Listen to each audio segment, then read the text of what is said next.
আজকে আমরা চলে গিয়েছিলাম টাঙ্গাইলের বাঁশুলিয়া। আর বাঁশুলিয়া কে না চেনে? বাঁশুলিয়া তো সবারই চেনে। বাঁশুলিয়া যেতে হলে অবশ্যই আপনাকে প্রথমে বাসাইল বাজারে আসতে হবে। আর বাসাইল বাজারে আসার পরে অসংখ্য অটোরিকশা পেয়ে যাবেন, আর ভাড়া জনপ্রতি 20 টাকা।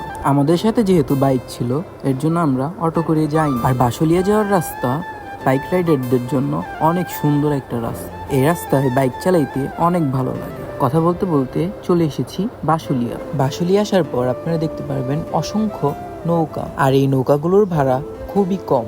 যদিও তারা প্রথমে আপনার কাছে ভাড়া বেশি চাইতে পারে, আপনি অবশ্যই দামাদামি করে নেবেন। ছোট নৌকাগুলো 100 টাকা পর্যন্ত যেয়ে। আর বাঁশুলিয়ার মেন আকর্ষণ হচ্ছে ওই যে দূরে দেখা যাচ্ছে হিজল গাছ। আর ওই হিজল গাছে যেতে হলে আপনাদের অবশ্যই নৌকা লাগবে। আমাদের হাতে যেহেতু সময় ছিল না, এর জন্য আমরা নৌকা ভাড়া করিনি।